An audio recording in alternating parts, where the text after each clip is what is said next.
औज़ु बिल्लाह मिनश्शैतानिर्रजीम बिस्मिल्लाहिर्रहमानिर्रहीम अल्हम्दुलिल्लाहि रब्बिल आलमीन अस्सलातु वस्सलाम अला अशरफिल अंबियाए वल मुरसलीन सय्यदिना व मौलाना अबिल क़ासिम मुहम्मद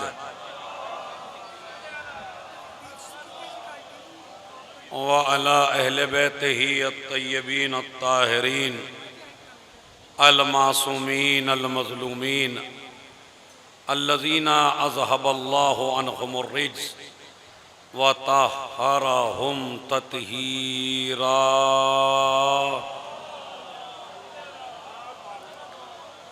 व लानतुल्लाहि अला अअदाइहिम अजमईन मिन यौमिना हाज़ा इला क़याम यौमिद्दीन अम्मा बअद। क़ाल अल्लाहु तआला व तबारक फ़ी किताबिही अल करीम व हुवा अस्दक़ुल क़ाइलीन व क़ौलुहु अल हक़। बिस्मिल्लाहिर्रहमानिर्रहीम इन्ना अअतैनाकल कौसर फ़सल्लि लिरब्बिका वन्हर इन्ना शानिअका हुवल अबतर। सलावत पढ़े मोहम्मद और आले मोहम्मद। एक मरतबा सूरह हम्द, 3 मरतबा सूरह कुल हुवल्लाह की तिलावत फरमाकर शहीद सालिस और तमाम शहदाए इस्लाम और ये जो मोमिन भाई अपना पर्चा लेके आए थे इसमें जो मोमिनीन हैं और इसी तरह तमाम शियान हैदर कर्रार जो मरहूम हो चुके हैं और जितने भी हाज़रीन हैं उनके मरहूमीन, इन सब के लिए एक सूरह फातिहा ईसाल फरमाए।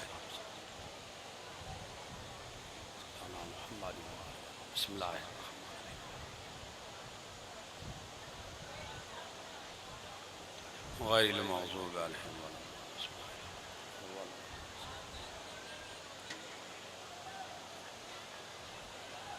कुल हुवल्लाहु अहद अल्लाहु समद।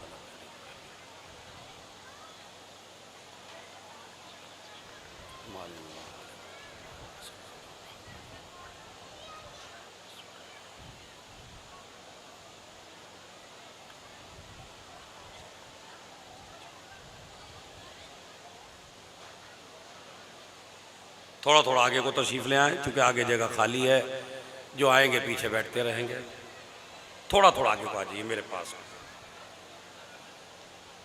इसलिए कि खाने का वक्त भी है और कुछ लोग खा के भी बैठे हैं, तो मजलिस थोड़ी सी सख्त है।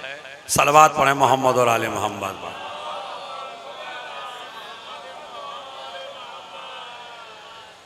जिस शहीद की बारगाह में आप आए हैं,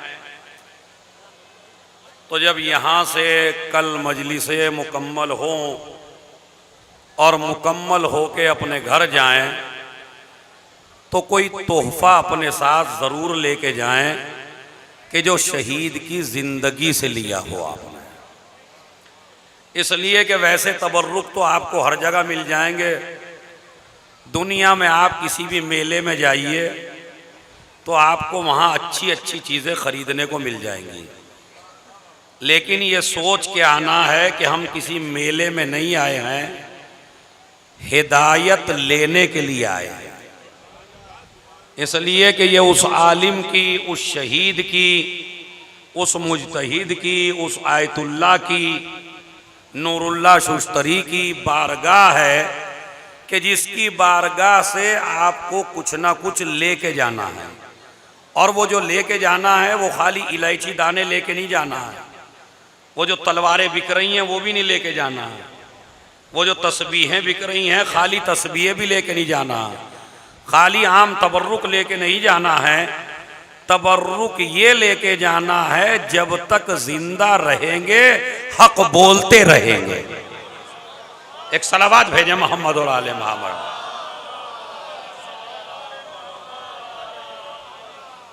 जब तक जिंदा रहेंगे हक बोलते रहेंगे। ये हमारी कौम, जब उलमा के हालात बयान किए जाते हैं तो हमारी कौम बहुत ज़्यादा दाद देती है। जब जनाबे मीसम के हालात बयान किए जाते हैं तो आप जानते हैं शायरों को कितनी दाद मिलती है, और अगर नहीं देते तो उसे लेने का फन भी आता है। इसी तरह हम जाकिरीन को भी फन आता है, इसलिए कि हम चाहते हैं कि आपका हाथ बिल्कुल बगल में रह ना पाए। हम चाहते हैं आप हमेशा चाहे समझ में आए तब भी सुभान अल्लाह कहिए, चाहे समझ में आ जाए तब भी सुभान अल्लाह ही कहिए। इसलिए कि हमें अपनी कामयाबी देखनी है कि मैं कितना कामयाब हूं। शहीद की बारगाह से मुझे और आपको अगर कामयाब होके जाना है तो बस एक ही सबक शहीद ने पढ़ाया था, हालात चाहे जितने दुश्वार हो जाएं मगर मीसम की तरह हक गोई न छोड़ना। और अगर हक गोई छोड़ दी तो फिर इस बारगाह में आने का आपको कोई फायदा होने वाला नहीं है। इसलिए कि आगरे की दरगाह वो दरगाह है जिसमें आपको पता चलता है कि हक गोई के फायदे क्या है। ये हिंदुस्तान के नहीं थे, ये ईरान के रहने वाले थे। ईरान से हिजरत करके यहां आए, यहां आके इल्म की शम्मे रोशन की और इल्म फैलाया। दूसरा सबक, शहीद को बादशाह ने नहीं मारा। ये मैं आपको बता दूं आज तारीख से, कभी आप समझे कि जनाब अभी तक तो हमने यही सुना कि बादशाह ने मारा। नहीं, बादशाह तो एक जरिया था, खाली मरवाया गलत मुफ्तियों ने। अरे मैं तवज्जो चाहता हूं भाई, है मरवाया है गलत गवाहियों ने, मरवाया है चापलोसों ने, मरवाया है एक जासूस ने, मरवाया है एक मुनाफिक ने। तो अगर मजलिसों में आने के बाद तुम्हारे अंदर दरबारीपन भी बाकी रहे, जासूसियां भी बाकी रहे, मुनाफिकत भी बाकी रहे, तो जिस तरह उनके कातिल वो थे इसी तरह इनके कातिल ये है। सलावत भेजे मोहम्मद और आले मोहम्मद।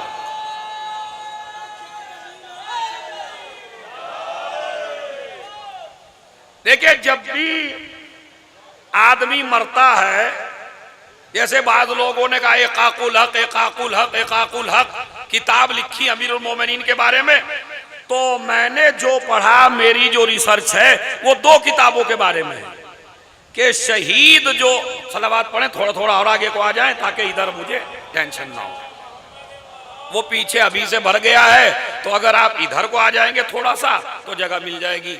और इन माँ बहनों की तरफ तो आपको तवज्जो नहीं करनी, क्योंकि देखिए खाने का वक्त है तो ये तो खाएंगी भाई इस वक्त।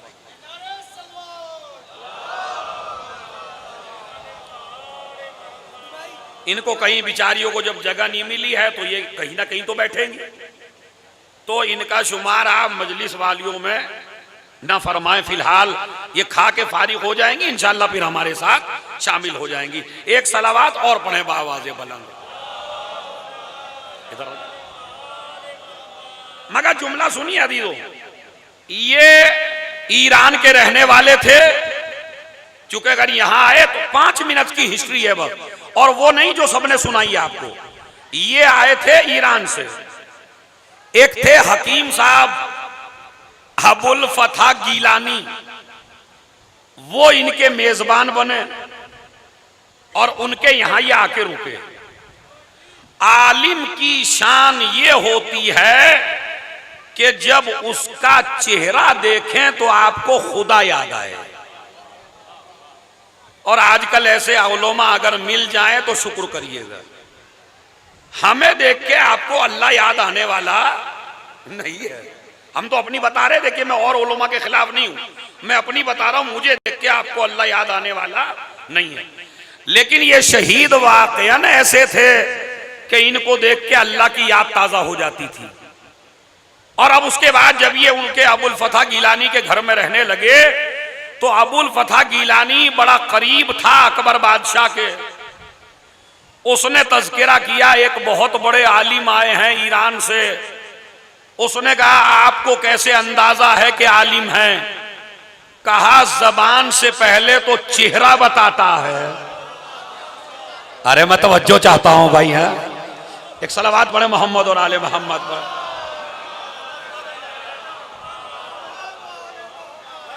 इसलिए कि हमारे यहां एक हदीस मौजूद है, अन्नज़रो इला वजहिल आलिम इबादा, आलिम के चेहरे की तरफ देखना इबादत है। ये हदीस हमारे यहां है, मगर इतनी हदीस ना सुनिए आप, हदीस और आगे भी है। पूछा गया कौन से आलिम की, हर आलिम की नहीं, कौन से आलिम का चेहरा देखना इबादत है।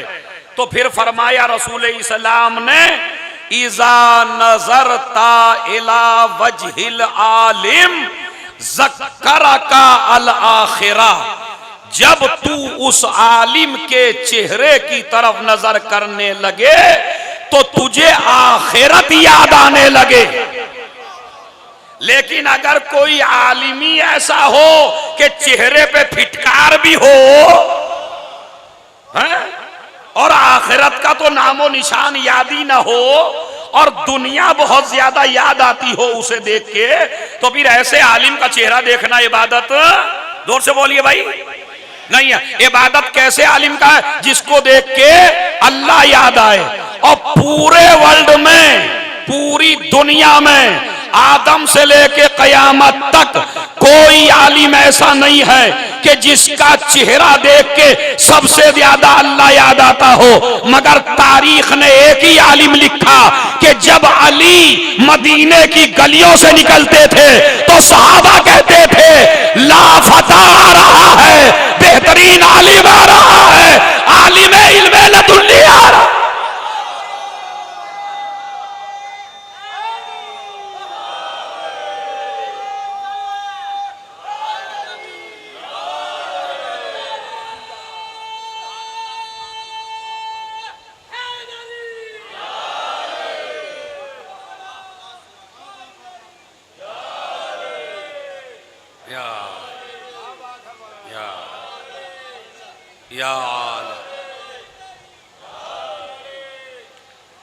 देखिए, मजलिस तो मैं आपको बड़ी कीमती सुनाऊंगा इंशाअल्लाह, अगर आप आगे आगे को आ जाएं तो, वरना मामला ढीला ढाला रहेगा बिल्कुल। सलावत पढ़े मोहम्मद और आले मोहम्मद। क्योंकि जब बिल्कुल मिक्स हो जाएंगे तो फिर आपको मजलिस सुनाऊंगा तारीखी इंशाअल्लाह, नस्लों तक याद रहेगी, वो पैगामात लेके जाइए। तो सुनिए, ला इलाहा इल्लल्लाह मा अशरफो हाज़ल फता, ला इलाहा इल्लल्लाह कितना शरीफ है ये जवान, ला इलाहा इल्लल्लाह कितना इज्जतदार है ये जवान, ला इलाहा इल्लल्लाह कितना मुअज्जम है ये जवान। ये दुनिया कहती थी अली के चेहरे को देख के। तो मैं कहता हूं अली वालों, अपना किरदार ऐसा बना लो कि आपको देख के भी अल्लाह याद आए, आखिरत याद आए। समझ रहे आप? जो जरी को चूम ले उसे हमारा मजमा बड़ा मौलाई कहता है। बड़ा मौलाई है भाई, इतना बड़ा मौलाई हमने नहीं देखा, जरी चूम रहा है। मगर उसी मुंह से ये बात अच्छी नहीं लगती भाई, अगर जरी चूमने वाला मोमिन है तो जिसने ज़ैनब की जरी को बचाया है,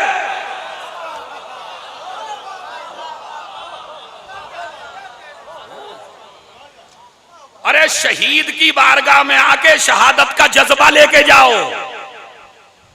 आम मौत नहीं मरना चाहिए अली वाला, आम मौत तो हर आदमी मरता है, मरिए तो शहादत की मौत मरिए, ताकि दुश्मन भी ये सोचने पे मजबूर हो जाए कि वाकईन ये वही सिलसिला है जो करबला से चला था। तो मैं आपको कह रहा हूं वो आलिम जिसका चेहरा देखना इबादत है, जिसे देख के आखिरत याद आए।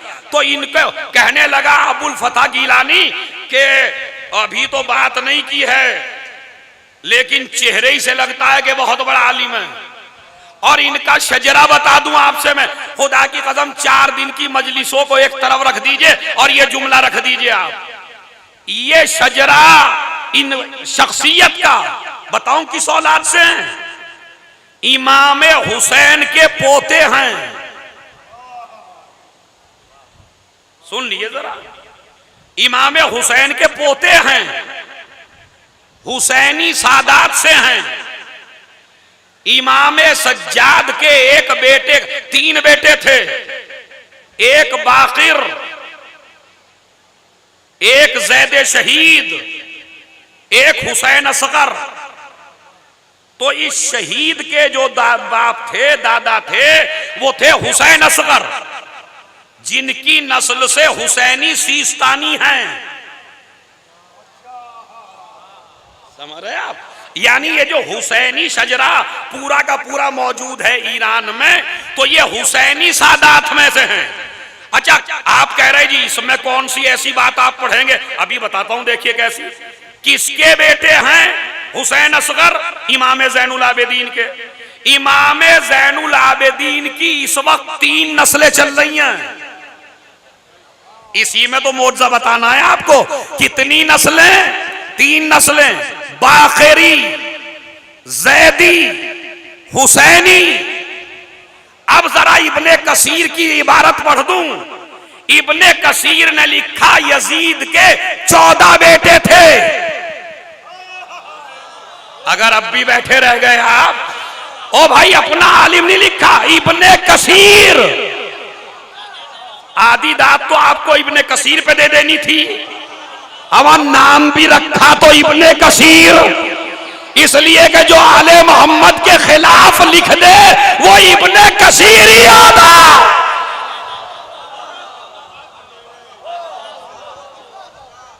सलावत भेजे मोहम्मद और आले मोहम्मद। ये बात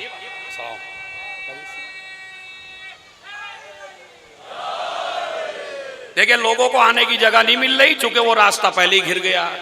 तो मुझे बार बार न कहलवाना पड़े। मेरे भाई 15-20 आदमी इधर को आ जाइए, थोड़ा थोड़ा बस, ताकि ये जो आ जाए मेरे पास को आ जाए। थोड़ा आप भी बढ़ जाइए भाई, सलावत पढ़ के बढ़ जाइए थोड़ा सा।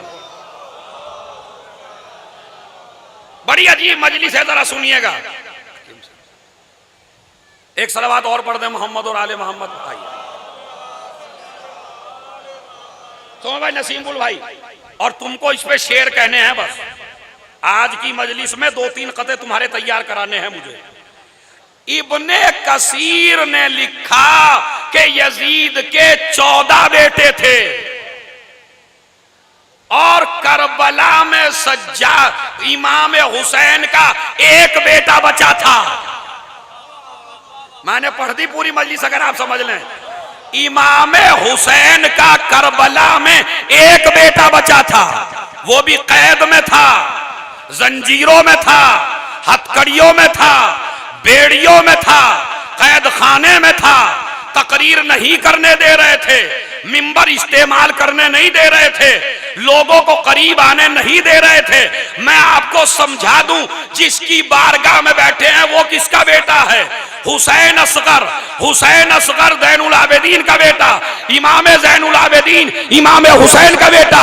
इब्ने कसीर कहता है यजीद के 14 बेटे थे जो आराम से थे, ऐश में थे, शाम में थे, महलों में थे, आराइश में थे।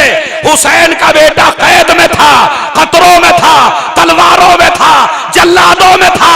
जिसके 14 थे उसका एक नहीं बचा, जिसका एक बचा था। नारे हैदरी, ज़हरा के शोहर, ज़हरा के शोहर, हसनैन के बाबा, हसनैन के बाबा, ईमा का समंदर, एक अर्श बरी पर, शाफ़े नेशर, साक़िए कौसर, साक़िए कौसर, रोज़े पर बुला ले, रोज़े पर बुला ले, हम तेरे हवाले, सूरज को निकाले, मेराज की ज़ीनत, मेराज की ज़ीनत, काबे में विलादत, नारे हैदरी, नारे हैदरी। सलावत पढ़े मोहम्मद और आले मोहम्मद।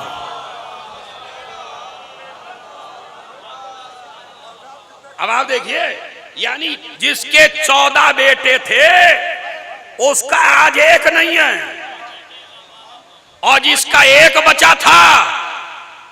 मैसेज मुझे दाद इस पे लेनी नहीं थी जिस पे तुमने दे दी, आगे का मैसेज मैन है।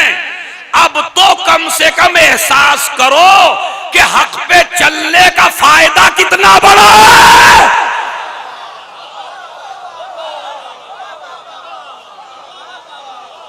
हक पे चलने का, अभी एक एक आदमी जो खड़े हैं इंशाअल्लाह वो भी दाद देंगे। क्या हक पे चलने का फायदा कितना बड़ा है।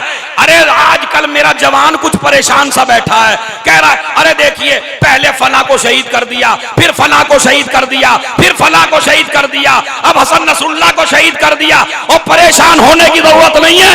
एक मुहक्किक ने बड़ी अच्छी बात कही कि जब सितारे गुरूब होने लगे तो समझ लो सूरज निकलने वाला।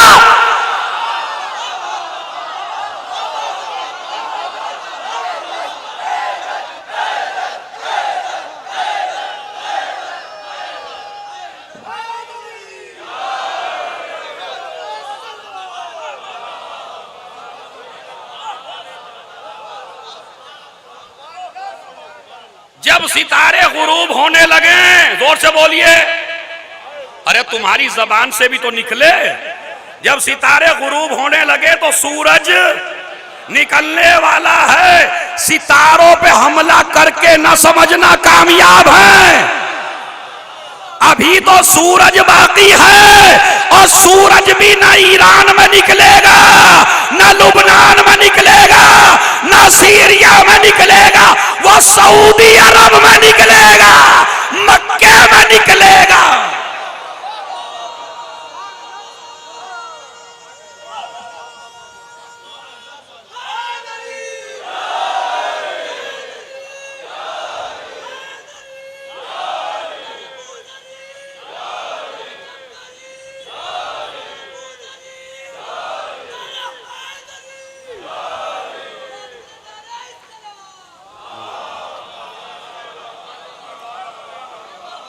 देखिए इन जगहों पे मसला शरी बयान करना जरूरी है। ये कुछ औरतें हैं मेरी माँ बहनें, जिनके पीछे मर्द खड़े हो गए हैं और आगे भी मर्द हैं। और नमाज का मसला ये है कि मर्द की नमाज औरत के पीछे नहीं होती।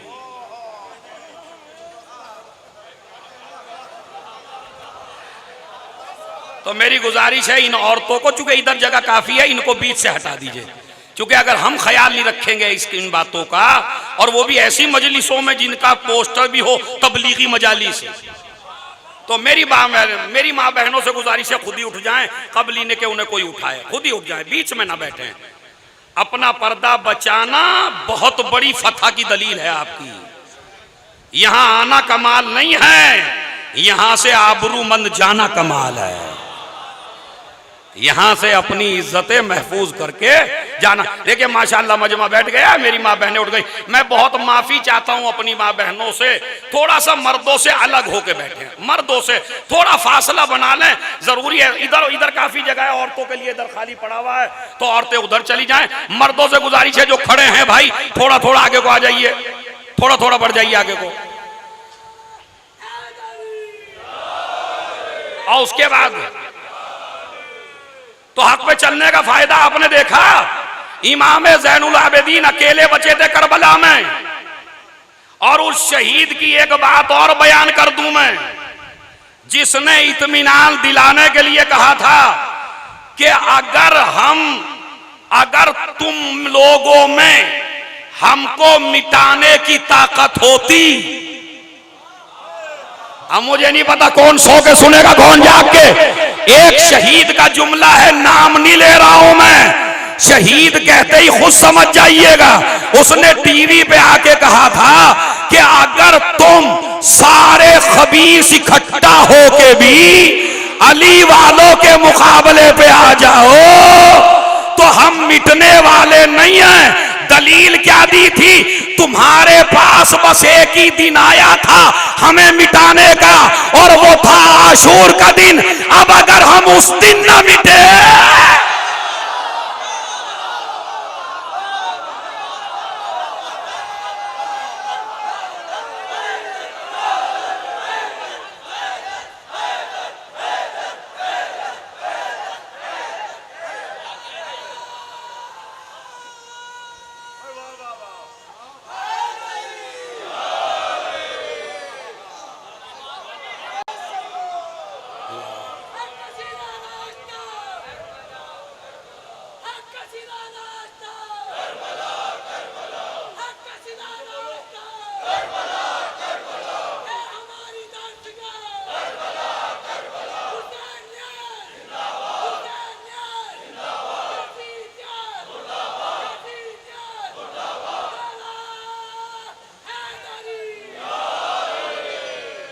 अभी आप समझ गए।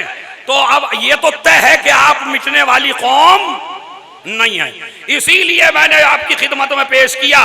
तो अबुल फतह गीलानी के घर में जब नूरुल्लाह शोस्तरी पहुंचे और उनके चेहरे के नूर को देखा इसने, तो शजरा मैंने बता दिया कहां शजरा मिलता है। तो इसका मतलब है डरने वालों की नस्ल नहीं है, ये शहीद डरने वालों की नस्ल से नहीं है। उसके बाद पहुंच गए, जब पहुंचे तो अकबर से मुलाकात हुई। अकबर से मुलाकात हुई तो और भी आलिम आते थे मुलाकात के लिए, मगर चापलोसी में झुक जाती थी पगड़ियां। ये अजीब आलिम आया है कि जिसने सर नहीं झुकाया, सलाम किया, और सब झुक जाते थे बादशाहों के लिए, ये नहीं झुके। वो कहते हैं ये सिर्फ खुदा के सामने सर झुकता है बस, हर किसी के सामने नहीं। बैठ गए, बराबर में बिठाया, कुछ इल्मी गुफ्तगू हुई, तमाम मुफ्तियों के साथ बातचीत हुई। अब जो बहसें निकल के सामने आई तो अकबर बादशाह को एहसास हो गया कि इस वक्त मेरी ममलकत में इससे बड़ा कोई आलिम नहीं है, मजहब भी नहीं पूछता। ये तो अच्छाई थी उसकी, मजहब नहीं पूछा उसने मगर इन्होंने खुद ऐलान किया कि हम कौन है, मगर मैं हर चीज जानता हूं आपके मजहब की। अकबर ने कहा क्या? कहा तुम्हारे 4 इमाम हैं, मैं 4 इमामों की हिस्ट्री से वाकिफ हूं और मैं चारों की किताबों को जानता हूं, और मैं जितनी तुम्हारी फिक़े हैं उन फिक़ों को भी जानता हूं। अगर हम्बली आएंगे तो इमाम हम्बल की बात बताऊंगा, अगर हनफी आएंगे तो अबू हनीफा की बात बताऊंगा, अगर शाफई आएंगे तो शाफई की बात बताऊंगा, अगर मालिक वाले आएंगे तो इमाम मालिक की बात बताऊंगा, और अगर इनके उस्ताद वाले आएंगे, मैंने तो कह दिया जुमला, आप समझ लीजिए भाई है।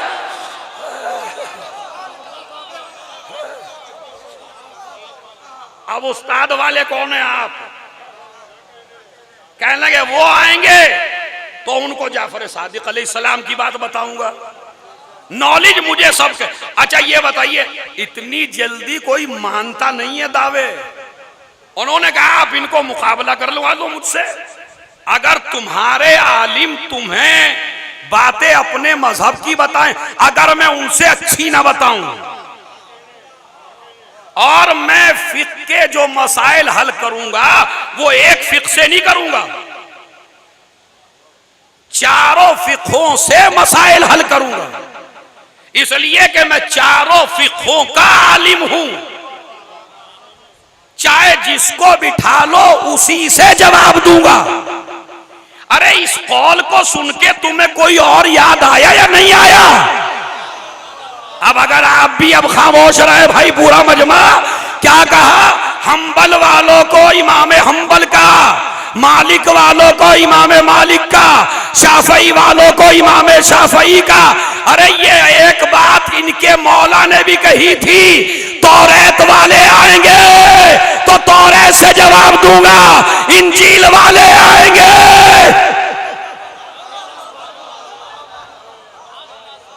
सलावात भेज दें मोहम्मद और आले मोहम्मद।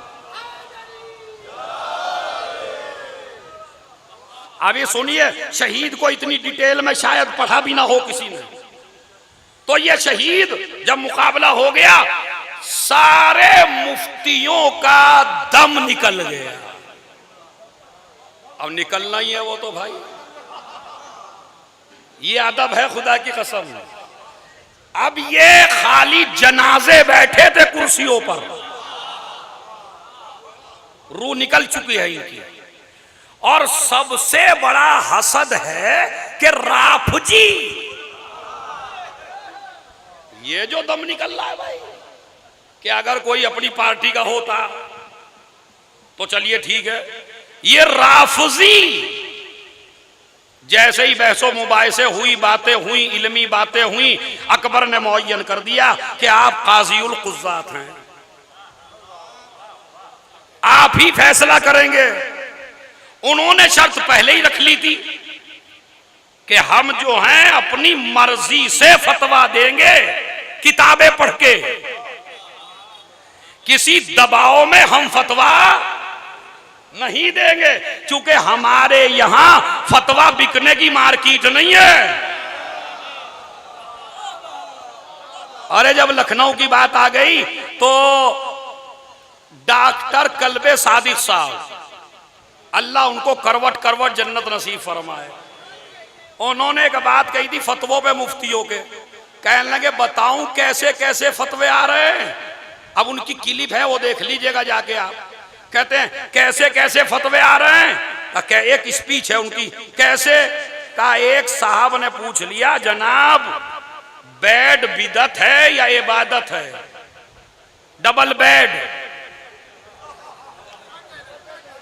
डबल बेड सुन्नत है या बिदत है?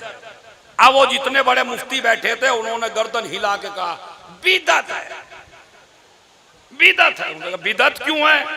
कहा रसूलुल्लाह के जमाने में नहीं था। अब मुझे तबसरा नहीं करना, मुझे तो डॉक्टर साहब की रूह को इसाल करना है। डॉक्टर साहब ने एक जुमला कहा था, खबरदार ऐसे मुफ्तियों को मानने की जरूरत नहीं है जो मियां बीवी को भी एक जगह ना देख सके।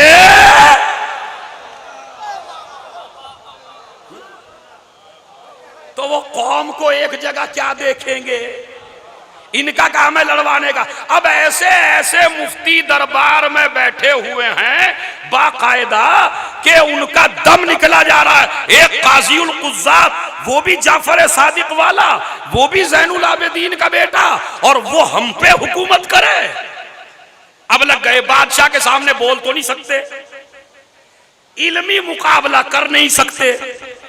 अब इन्होंने एक शागिर्द तैयार किया बड़ा पैसा देके, और ये कहा कि इनके पास जाओ और इनकी जासूसी करो। अब वो शागिर्द मुस्तकिल आता था पढ़ने के लिए, काफी अरसे तक चेक करता रहा उस्ताद को, भाई यहीं पे तबलीग है, और यही तबलीग का जुमला है। देखिए इसे कहते हैं चुगलखोर। चुगलखोर, मेरी माँ बहनों में पहले ज्यादा था चुगलखोरी, मगर अब इनमें बहुत कम है। अब इनका काम मर्दों ने ले लिया है। आजकल मर्द ज्यादा चुगलखोर हैं, चापलोस दरबारी, ऐसे लगते हैं जैसे दरबारी चापलोस, इधर की इधर, इधर की इधर। इस शहीद को मरवाया एक चुगलखोर ने। तो अगर इनकी तबलीगी मजलिसों में आए हैं तो इनके रोजे पे कसम खा के जाइए, आज से चुगलखोरी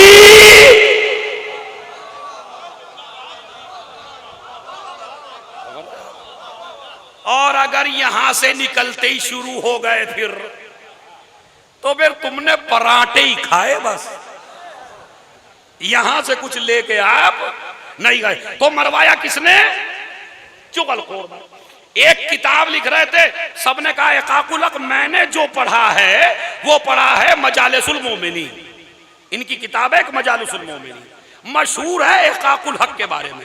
दो किताबों में से एक किताब लिख रहे थे।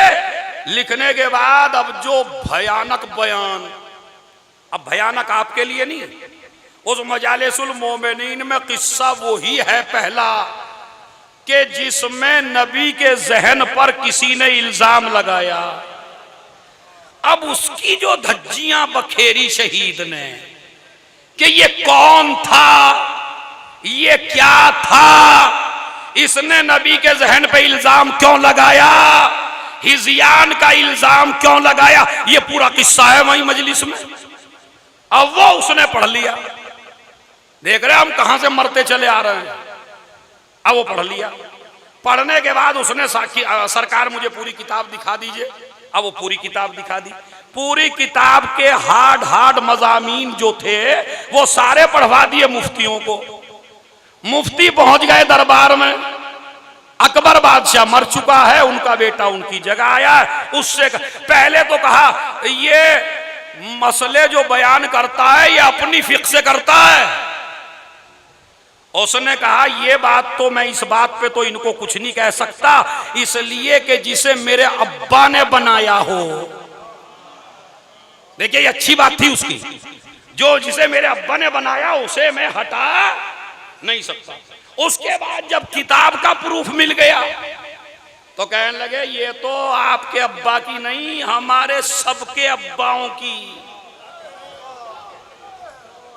इसने तो बड़ी खाल खींच रखी है, एक भी आदमी को सही नहीं समझता ये। इसका नजरिया है जितने भी थे, अब मैं इससे ज्यादा खुल के तो पढ़ भी नहीं सकता, जितने भी थे सारे के सारे गासिब थे, जितने भी थे सही रास्ते पे न थे। उन्होंने कहा अच्छा उनको भी कहा जी, उनको भी कहा है और लानतें भी की हैं और लानतें लिखी भी और हवालों के साथ की। अब मैं तो उस जमाने के मुफ्तियों को एक ही बात कहना चाहता हूं, इन्होंने सोचा मर जाएंगे तो हमारा काम बन जाएगा। इन्हें यह मालूम नहीं था जिंदा रहते तो किताब इतनी मशहूर ना होती। अरे भाई तवज्जो है, जिंदा रहते तो किताब इतनी मशहूर न होती, मगर जैसे ही किताब की वजह से मारे गए वो जो दूसरे मजहब के लोग थे वो भी किताब पढ़ने लगे। आखिर क्या लिख दिया?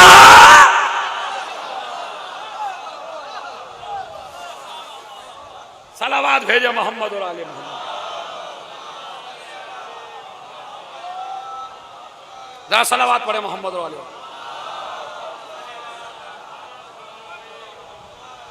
वो जो मियां परेशान हो गए, सब कत्ल कर दिए गए। कत्ल करवाया चुगलखोरी ने, कत्ल करवाया हसद ने, कत्ल करवाया अहले बैत की मवद्दत ने, कत्ल करवाया विलायत आली ने। तो इनका कोई और कसूर थोड़ा ही था। ये जो आज आप दुनिया को, हमारे कुछ जवानों को मिसगाइड कर रहे हैं, हमारे कुछ जाकिरीन, और ये कह रहे हैं ये देखो मरवा रहे हैं लोगों को, ईरान को पता नहीं क्या हो गया, लोगों को मरवा रहा है, लोगों को। पहले तो बताइए आप में से मरा कौन? आपको तो वैसे ही नहीं बोलना चाहिए क्योंकि आप में से कोई मरा नहीं है। आप तो खाली अभी तबर्रुक खा खा के मौलाई हैं बस। कमाल की बात है, जो शरबत का जाम तबर्रुक का पी ले वो तो मौलाई हो जाए, जो अली की विलायत पर शहादत का जाम पी ले।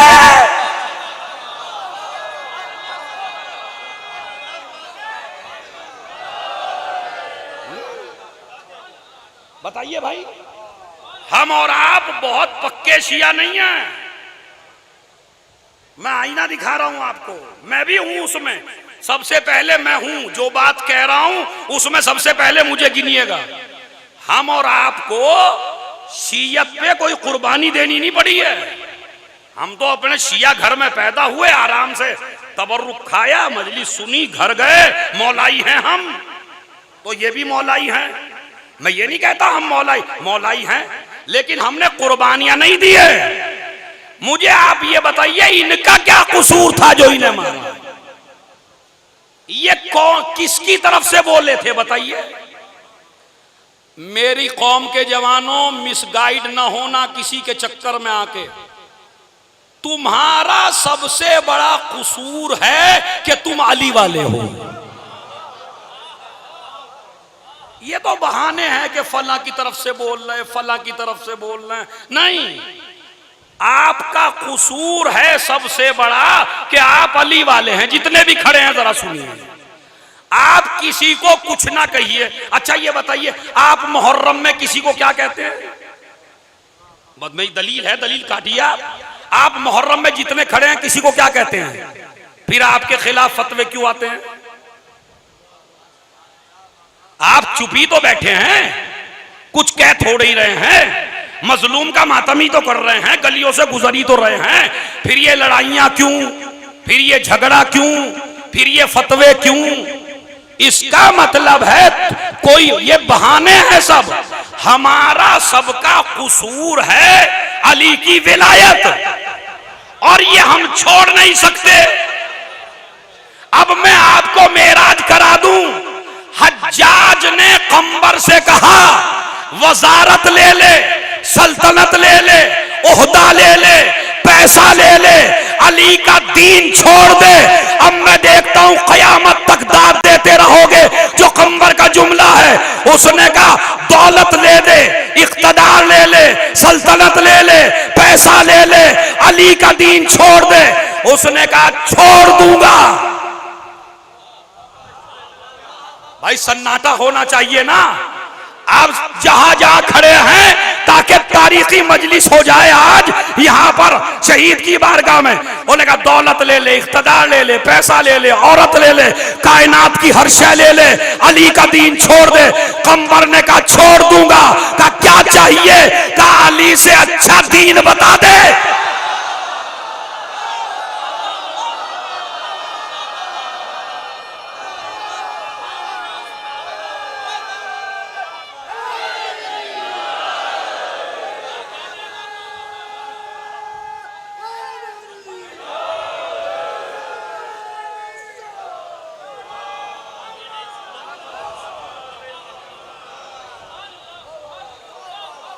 बताइए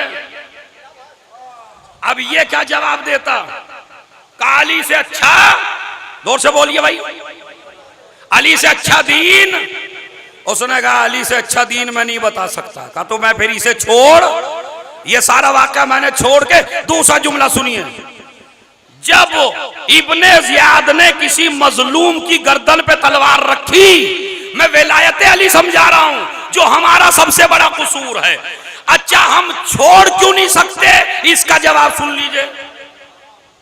शहीद हो जाएंगे नहीं छोड़ेंगे, मर जाएंगे विलायत नहीं छोड़ेंगे, गले कटवा देंगे नहीं छोड़ेंगे, ज़बानें कटवा देंगे नहीं छोड़ेंगे, अपने खून की नदियां बहा देंगे नहीं छोड़ेंगे, रोज बरोज शहीद होते रहेंगे नहीं छोड़ेंगे। हमारी मजबूरी है भाई, हम नहीं छोड़ सकते। का दलील? मैंने कहा दलील ये कि हमारी माए पाक हैं। ओ भाई कमाल है।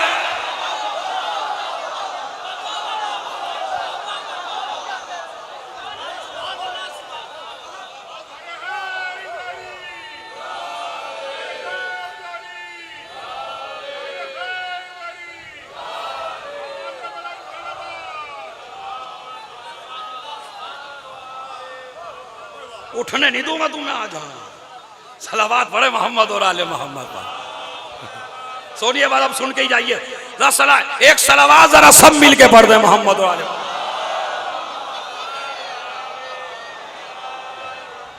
सुन रहे आप?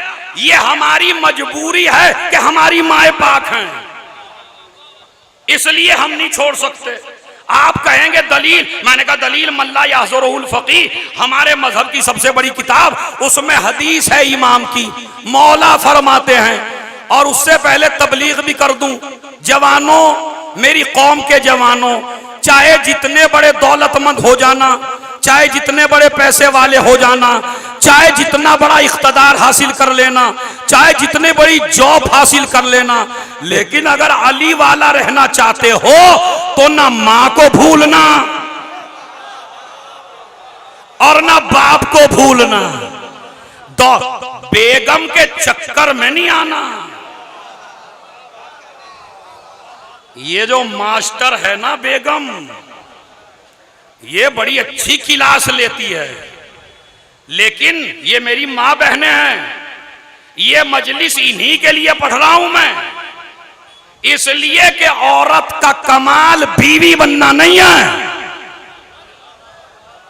औरत का कमाल है मां बनना।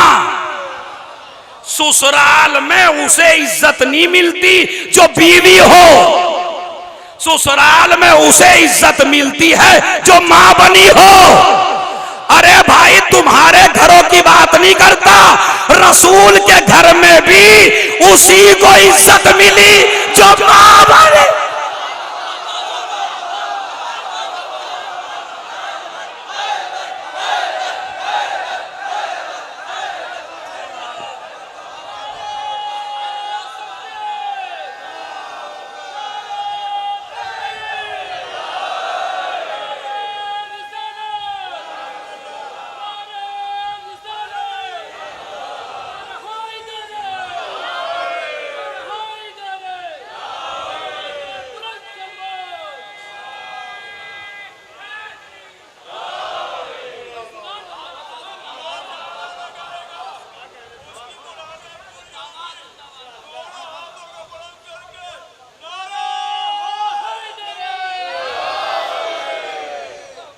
बात समझ रहे हैं?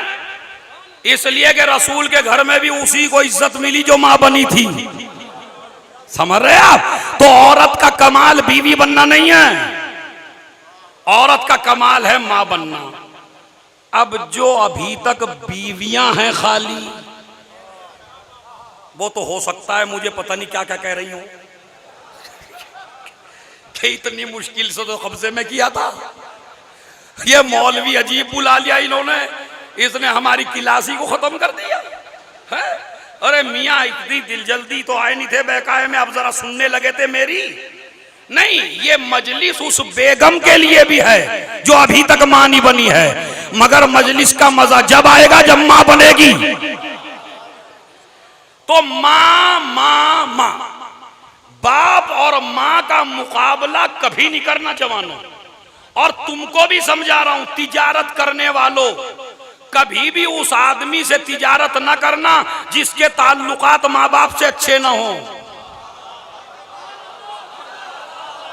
नहीं, मैं सही सबक दे रहा हूं आपको। जिसके ताल्लुकात मां बाप से अच्छे ना हो उसके साथ कभी तिजारत ना करना, इसलिए कि जो मलऊन उनका ना हो सका।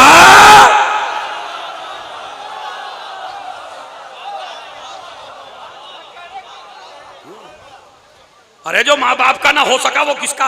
अल्लाह ने कहा जो इनका नहीं है उसका हमसे भी कोई ताल्लुक नहीं है। अभी तो मेराज की बात बताऊंगा आपको, तो अभी तो याद रखिए, माँ बाप को ना भूलना। मैं सही कह रहा हूं आपसे, जिस दिन माँ बाप को भूल गए वो तुम्हारी जन्नत का आखिरी दिन है। बस आप अपनी जन्नत से रूठिएगा नहीं। अब मां ने क्या दिया है वो आपको बता रहा हूं। मां ने आपको क्या दिया? मौला फरमाते हैं, छठे इमाम, अब जिसके हाथों में जितना दम है वो दाद छठे इमाम को देगा इंशाअल्लाह। एक सलावत पढ़े मोहम्मद और आले मोहम्मद। सुनिए जी, जितना भी मजमा है ताकत समेट ले अपनी। माँ की अजमत बता रहा। छठे इमाम कहते हैं, मन वजदा बरदहु बिना फी क़ल्बे फलयश्कुरी दुआ ले उम्मे ले अन्नहा लम तखुन अबा हो। तुम में से जिसके भी दिल में हमारी मोहब्बत की ठंडक महसूस हो उसे चाहिए कि अपनी माँ का शुक्रिया अदा करे, इसलिए कि अगर वो खयानत कर देती तो सब कुछ बन सकता था आजादार।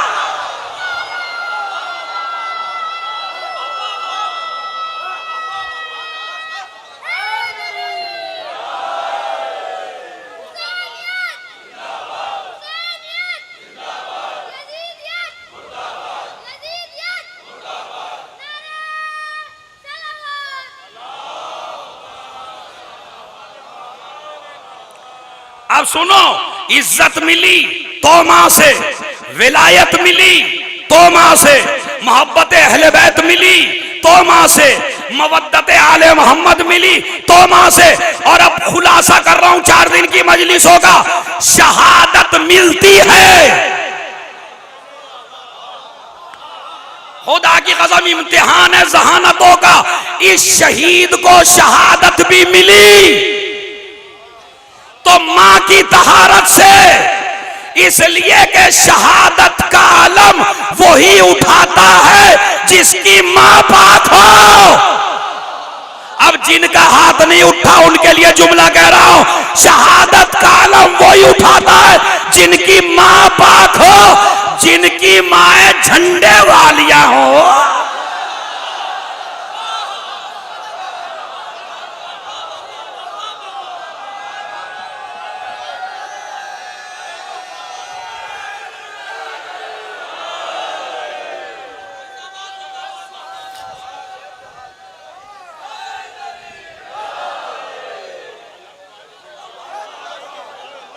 अब ये तारीख है, मुझे नहीं पता किसकी समझ में आई। झंडे वाली माएं अलग हैं, शहादत वाली माएं, झंडे वाली माएं अलग हैं, अलम वाली माएं अलग हैं। अब झंडे वाली कौन है वो भी सुन लीजिए, इनका भी जरूरी है ना, इसलिए कि जब ऐसे ऐसे आलिम मारोगे तो हम छोड़ देंगे क्या? और जब ऐसे ऐसे आलिम हमारे मारोगे तो हम तुम्हारा शजरा छोड़ देंगे क्या? झंडे वाली बताऊं कौन है? दौड़ा दौड़ा आया एक सहाबी रसूलुल्लाह की खिदमत में और आके कहने लगा, या रसूल अल्लाह, एक औरत तुम्हारे चचा का कलेजा चबा रही है।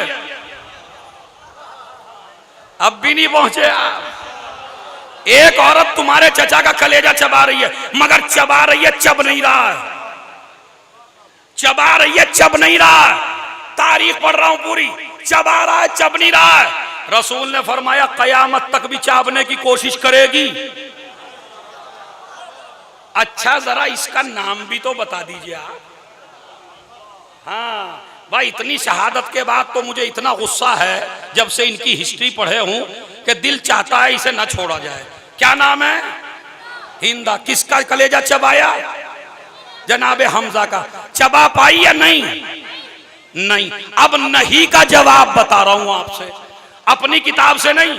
मौला अहले सुन्नत के बड़े मशहूर आलिम अब्दुल बर, उन्होंने इस्तियाब में लिखा, और मुफ्ती जाफर साहब ने अपनी नहजुल बलागा में लिखा कि सहाबी आया, कहने लगा, या रसूल अल्लाह, कलेजा चबा रही है, चब नहीं रहा है। रसूल ने फरमाया, कयामत तक भी चबाने की कोशिश करती रही तो नहीं चबा पाएगी। क्यों?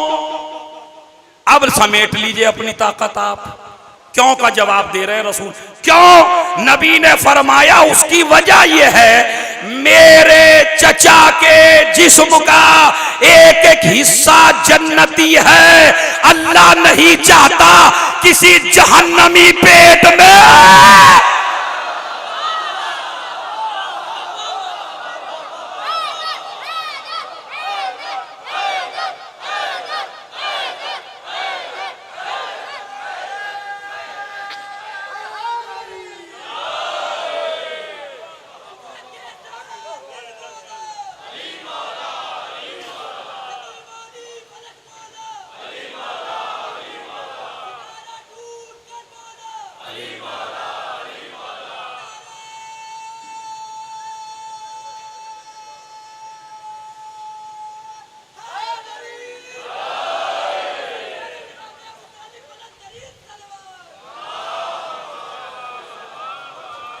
तो मेरी मजलिस के पॉइंट नोट करिए आप।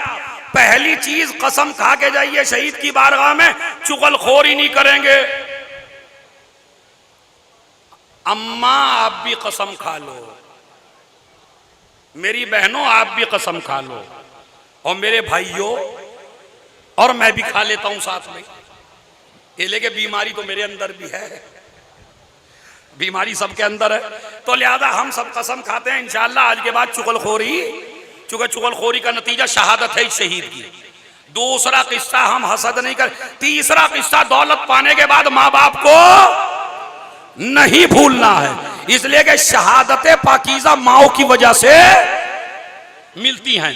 हमारे दुश्मन क्यों हैं ये मैंने आपको बता दिया। विलायतें, हमारा सबसे बड़ा गुनाह, सबसे बड़ा कसूर, सबसे बड़ी गलती इन लोगों की नजर में है विलायत अली, और वो हम छोड़ने वाले नहीं है। वो कुछ भी हो सकता है, कुछ भी हो जाए। एक से कहा था ना उसने, इब्ने जियाद ने, जब तलवार रख दी, जिसके गले पे तलवार रखी वो मुस्कुराने लगा, कहने लगा तू पागल हो गया है क्या, तुझे तो रोना चाहिए। ये अली वालों को पता नहीं क्या हो जाता है, इधर तलवार रखी, इधर मुस्कुराए।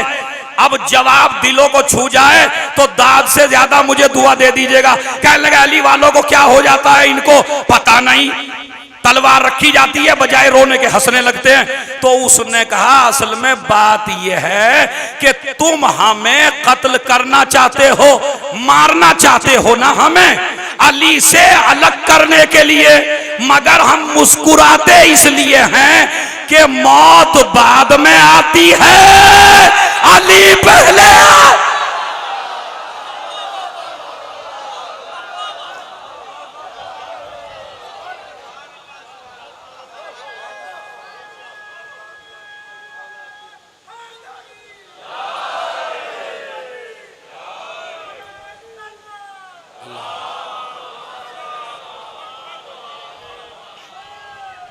तो अजीज़ों, शहादतें माँ की तहरत से मिलती हैं। बात यहां तक आ गई है। इसीलिए अभी तो याद है, मैंने जो सूरा पढ़ा सूरह कौसर, उसको खाली एक जुमले के लिए पढ़ा, तर्जुमा भी नहीं किया, क्योंकि तर्जुमा भी जानते हैं। मुझे आप ये बताइए, आपको मारा कब से जा रहा है? सोच के बताइए। और जो ज़हीन लोग हों, तारीख का मुतालिया रखता हो, बताइए आप कब से मारे जा रहे हैं? 1400 साल से। यानी मौला अली के बाद से कोई दौर ऐसा आया जिसमें आपको नहीं मारा गया? चलिए, अब तो फिलिस्तीन का बहाना है कि इसकी वजह से मारे जा रहे हैं ये लोग। ये मिसगाइड करते हैं तुम्हें मिंबर वाले। कुछ मिंबर वालों पे भी एतबार ना करिए ज़्यादा। कम से कम आज तो समझ लीजिए सही विलायत वाला कौन है। इतने सीधे नहीं हैं आप जितने बनते हैं। आज तो आप इतने बड़ी शहादत के बाद भी आपको ना पता चला कि हक क्या है। मुहाफिजे हरम चला गया और अब भी आपकी समझ में नहीं आ रहा हक क्या है। समझ लीजिए कौन मौलाई है और कौन मौलाई नहीं है।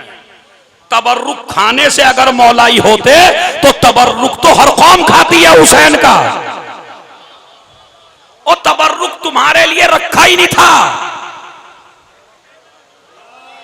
तबर्रुक रखा था दूसरी कौम के लिए, इसलिए कि तुम्हें तो आना ही था, इसलिए कि मां की विलायत खींच के ला रही है ना। है तो ये बताइए, वहां किसका दिफा कर रहे थे हम जो मर रहे थे? मौला अली के दौर में हमें मारा, इमाम हुसैन के ज़माने में हमें मारा, इमाम हसन के ज़माने में हमें मारा, इसी तरह ज़ैनुल आबिदीन के ज़माने में हमें मारा, पांचवे के ज़माने में हमें मारा, छठे के ज़माने में हमें मारा, 11वें 12वें के ज़माने में हमें मार रहे हैं। तो बताइए कब से मरते आ रहे हैं हम। मगर आप जरा इस बात की सोचिए कि हम मिटे क्यों नहीं। अब मैं शहीद की बारगाह से एक दावा करता हूं, ए मारने वालों, जितना तुम शिया कौम को 1400 साल से मार रहे हो, इतना तुम किसी भी कौम के पीछे एक महीना पढ़ के दिखा दो। जितना शियों के पीछे पड़े हो, इतना किसी कौम के पीछे पढ़ के दिखा दो एक महीना, 1 साल पढ़ के दिखा दो, नाम मिट जाए, निशान मिट जाए, हैं, तज़किरा मिट जाए। और 1400, अच्छा शिया, अरे ये तो शिया जरे से हैं। अब बिल्कुल जरा से हैं। अब आइए, जरा से अब तक तुमसे मिटे क्यों नहीं? आज से तो तुम मार नहीं रहे हो। हज्जाज मलऊन, जिसके बारे में खुद उन्हीं के बादशाह का कहना है कि कायनात अगर सारे खबीस इकट्ठे करके लाए अपने, तो हम अपनी तरफ से हज्जाज पेश कर देंगे। तो ये सबसे बड़ा खबीस है। ये हज्जाज खाना खाता था, पानी से आटा नहीं गूंथता था इसका आटा गूंधा जाता था शिया के खून से।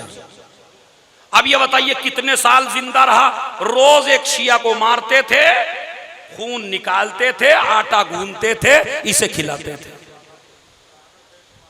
बताइए कितनों, 1-1 लाख शिया एक दिन में मरा, 1-1 लाख सादात एक दिन में कटी, 40-40 हजार सादात मर्द औरतें एक दिन में कटे। खून की नदियां इनके खून से, दीवारें इनके खून से बनी, हाथ इनके काटे गए, बेटे इनके मारे गए, बम धमाकों से ये उड़ाए गए, आज तक उड़ाए जा रहे हैं। लेकिन सवाल ये है, ये मिटे क्यों नहीं? अब बस आपका जवाब जो समझ में आए दे लीजिएगा। मैं जवाब दे के जा रहा हूं मजलिस पढ़ के। देखिए 2 लफ्ज हैं, एक है अबतर, एक है कौसर। अगर अबतर के मानने वाले होते तो मिट जाते, कौसर के मानने बस।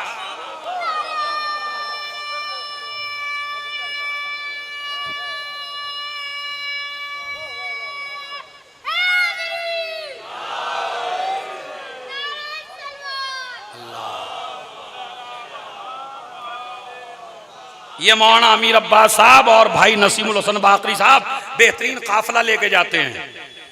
इनके काफिलों में जाइए आप और फिर उन रोजों बस वो टूर आप बताइएगा। मैंने 2 का ऐलान कर दिया। क्या तुम्हारे का क्या नाम है? गाजी टूर, आपका सफिया। तो इंशाल्लाह ये दोनों बैठे हुए हैं, जिसको ज़ियारतों पे जाना हो आप ज़ियारतों पे जा सकते हैं। ये मैंने मोहब्बत में ऐलान किया है, पूछ लीजिए कुछ लिया नहीं है इनसे। मैं चाहता हूं आप उन लोगों पे जाइए और जाके ज़ियारत करिए, तो आपका हौसला बढ़ेगा, तो आपको एहसास होगा, तो शहादत का जज्बा आपके अंदर पैदा होगा।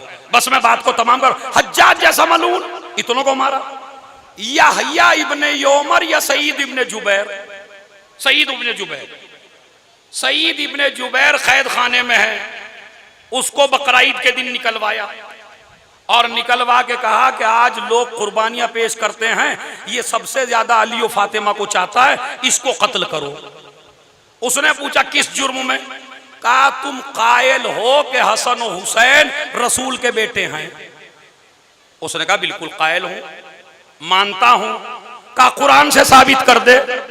उसने आया मुबाहिला पढ़ दी, आया मुबाहिला। कहने लगे ये तो एक आयत है, दूसरी पढ़िए। उसने दूसरी पढ़ दी जिसमें वक्त नहीं है, जिसमें तज़किरा था कि ईसा इब्राहिम का बेटा है, ईसा इब्राहिम का बेटा है। तो एक मर्तबा पूछने लगा हज्जाज से, ये बता ये ईसा इब्राहिम का बेटा कैसे है? कहा मरियम की तरफ से। ईसा के तो बाप है नहीं। कहा मुझे ताज्जुब है तेरी अक्ल के ऊपर, मरियम की वजह से ईसा इब्राहिम के बेटे हो सकते हैं, फातिमा की वजह से हसन और हुसैन रसूल के बेटे नहीं हो सकते। मैं बताने का मकसद यह है, इतने जुर्म में कत्ल हुए हम, मगर आज तक ना मिटे हैं और इंशाअल्लाह ना मिटने। इसलिए कि जो कौम शहादतें देती है ना, आखिरी जुमला मजलिस का, वो हैवान जल्दी खत्म हो जाते हैं जो कुर्बानी में नहीं आते। अब जिसकी समझ में आ गया आ गया। बताइए कितनों का गोश्त खा चुके हो अब तक? बकरा खत्म हुआ, मगर जो जानवर कुर्बानी के काम नहीं आते वो हमेशा मिटते रहे।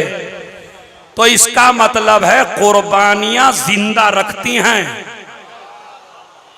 कुर्बानियां मिटने नहीं देती हैं। इसीलिए यजीद के 14 थे तो एक ना बचा, हुसैन का एक था तो आज भी उसका बेटा पर्दे गैब में है। लिहाजा इस शहीद को बेदर्दी से मारा गया और जनाजे को एक कूड़ी पे डाल दिया जहां निजासतें पड़ी थी। ग्वालियर में एक बहुत मोमिन शिया थे, उनके ख्वाब में बीबी फातिमा आई और आके कहा मेरे बेटे का जनाजा फला जगह है, मेरे बेटे का जनाजा। ये दरगाह बड़ी अजीम है मेरी माँ बहनों, यहां आप जरूर मांग के जाया करें कुछ ना कुछ। सब बैठ जाएं, सब बैठ जाएं, कम से कम मसाइब बैठ के सुन लें ताकि एक तारीखी मसाइब हो जाए। अजीजों सब बैठ जाएं, मेरी गुजारिश है। माफी चाहता हूं बड़ी तकलीफ से आप बैठ रहे हैं, और लेकिन मेरी माँ बहनें भी सुनिए एक तारीख। बस ठीक है अजीजों, मेरे लाल का जनाजा, मैं कहूंगा बीबी आप अपने एक बेटे का जनाजा देख के इतनी तड़पी,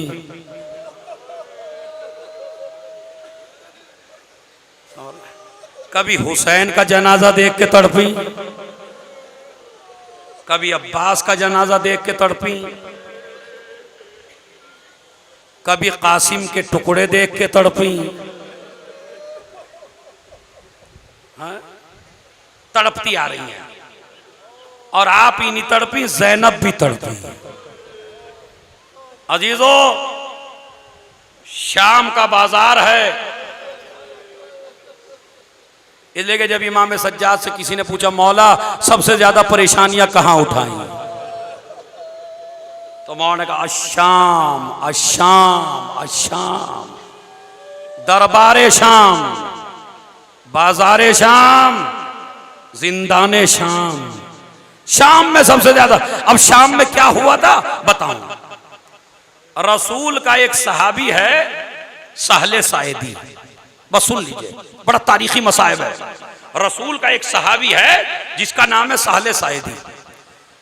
वो मक्के से हज करके शाम आ गया। अब जो शाम आया तो उसने देखा कि शाम का बाजार सजा हुआ है, एक रस्सी है, 12 गले हैं। सुन लीजिए, औरतें अपनी छतों पर आग लिए खड़ी हैं। 1 लाख से ज्यादा नाचने वाली औरतें बुलाई गई हैं और ऊपर से औरतें आग बरसा रही हैं। भाई ये अल्लाह मुझे ताकत दे पढ़ने की है, शहीद आप भी मुझे ताकत देना। ज़ैनब एक बात पे तड़पी, जब एक औरत ने एक पत्थर उठा के मेरे मौला हुसैन के मुंह पे मारा, तो ज़ैनब ये मंजर देख के तड़प गई और नाना का रुख किया। नाना, अरे ये वही लब है जिन लबों का आप बोसा लिया करते। आपके रोने की आवाजें इंशाअल्लाह बुलंद हो गई हैं, मगर सुन लीजिए, आपके रोने की आवाजें बुलंद हो रही हैं। ज़ैनब तड़प गई। उसके बाद साले साइदी ने देखा कि इतना, हर आदमी ने सर पे मेहंदी लगा रखी है, हर आदमी ने नया कपड़ा पहन रखा है। किसी के पास गया, भाई ये कौन सी ईद है कि जिसका पता रसूल ने न मक्के वालों को बताया न मदीने वालों को बताया, ये कौन है, ये कौन सा दिन है जो आज ईद का दिन है। अब वो चाहने वाला तड़प के कहता है, साल ईद नहीं है, कयामत है। का मतलब का नबी की नवासियां, अली की बेटियां, फातिमा की जाइया बरहना सर यजीद के दरबार में लाई जा रही। रोने की आवाज करबला तक जानी चाहिए। का यजीद के दरबार में लाया जा रहा है। उसने पूछा कोई मर्द भी जिंदा है क्या? कहा हाँ एक मर्द है। इशारा किया एक जवान की तरफ, हाथों में हथकड़ियां, पांव में बेड़ियां, गले में खारदार। तो साले साइदी पहुंचा, सलाम किया, इमाम ने सलाम का जवाब दिया, मगर तड़प के कहते हैं भाई तू कौन है जो मुझे सलाम कर रहा है? वरना जब से शाम में आए किसी ने आग फेंकी, किसी ने पत्थर मारा, किसी ने नेजा मारा। अरे तू कौन है?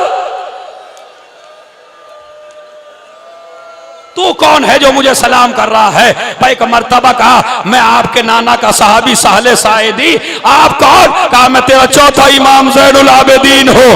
कहा मौला क्या आपको कोई हाजत है? बस अजीज, इसी जुमले के लिए मेरी माँ बहनों तुमको सर पीटने का मौका दे रहा हूं मैं आपको। बड़ा सख्त मसाइब है, जरा सोच लीजिए पहले। क्या कहा? मौला कोई हाजत है? मौला ने गर्दन झुका के कहा 2 हाजतें हैं।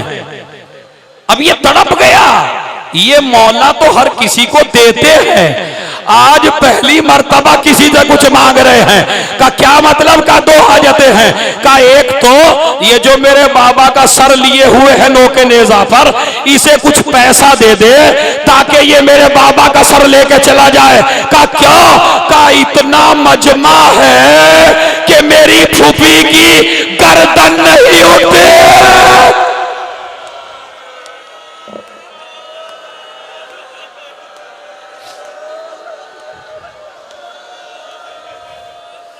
मेरी फूफी की गर्दन नहीं उठती। ने उसको पैसा दिया, वो सर लेके चला। उसके बाद का दूसरी हाजत, अब दूसरी सुन लीजिए बस अजीजों, दूसरी हाजत क्या है? का दूसरी हाजत है हल इंदका सोबुन अतीक, क्या तेरे पास कोई फटा पुराना लिबास है? आप तो कम रोए, उसने सर पीट लिया।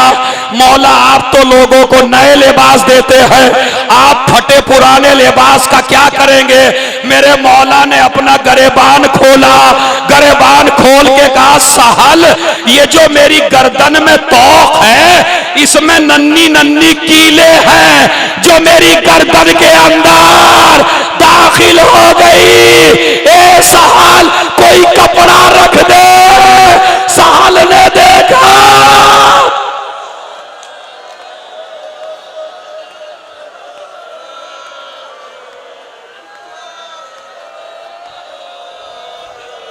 सर पीट के रोना है इंशाल्लाह। सहल ने देखा कि मेरे मौला की गर्दन में कीले दाखिल है, कपड़ा रख दिया, ये काफिला चला, बीबियां खड़े खड़े थक गई। एक मर्तबा ज़ैनब ने शिम्र को बुलाया, ए शिम्र अली की बेटी ने आज तक किसी से कुछ नहीं मांगा, आज अली की बेटी तुझसे पहली मर्तबा सवाल कर रही है। कहा क्या?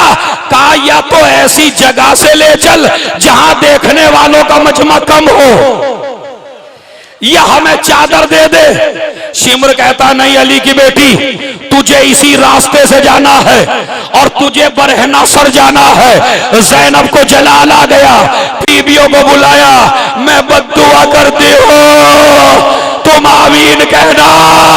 ज़ैनब ने हाथ उठाए, सज्जाद ने बाप का चेहरा देखा, एक मर्तबा का भूमि अम्मा बद्दुआ करने से पहले बाबा का सर देख लो।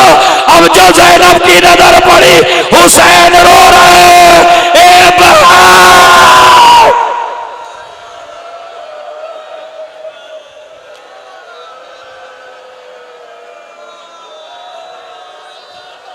ए बहन नंगे सर चली जा।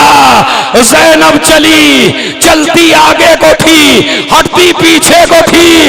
एक मर्तबा जब दरबार आया आवाज दी बाबा।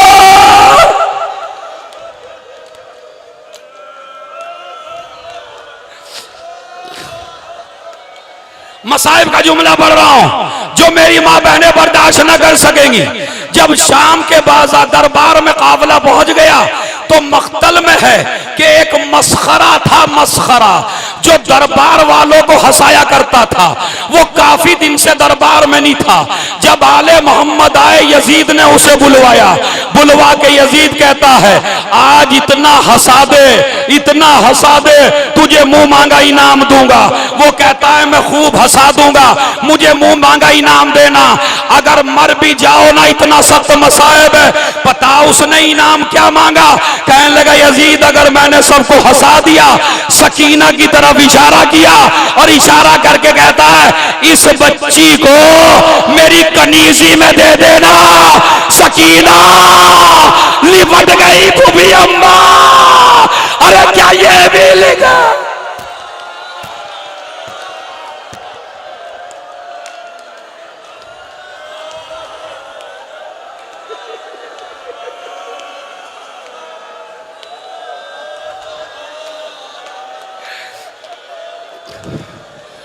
बस अजीजों आखिरी जुमला बताएगा, क्या ये भी लिखा हुआ था? यजीद ने सकीना को बुलाया, अपने सामने खड़ा किया। सकीना मैंने सुना है तेरा बाबा तुझसे बहुत का यजीद मेरा बाबा मुझे बहुत ज्यादा चाहता था। अरे जब तक मैं सीने पे न लेटती थी, अरे मेरे बाबा को चैन ना आता था। सकीना क्या बाबा से मिलना चाहती है? कहा मुझे मेरे बाबा से मिला दे। तश्त मंगाया गया, तट से कपड़ा हटाया गया। सकीना की नजर पड़ी, गर्दन कटी हुई, चेहरे पे खून, बालों में खाक। बाप को देखा, तेजी से दौड़ी, बाबा।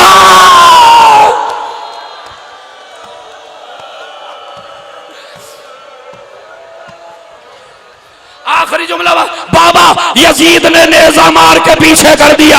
ऐसे नहीं, ऐसे नहीं, इंशाअल्लाह हर मर्द औरत सर पीट के उठेगा। तारीखी मजलिस है। कहने लगा कि ऐसे नहीं, मैं तो जब जानूं जब तू अपने बाबा को बुलाए और तेरा बाबा तेरी गोद में आ जाए तो मैं समझूंगा तुझसे बड़ी मोहब्बत है। सकीना ने शामे गरीबा का जला दावर उठाया, बाबा हुसैन उठा, बीबी की गोद में आया, मुंह पे मुंह रख दिया, बाबा तमाचे लगे, गार छीने, तैयार बदल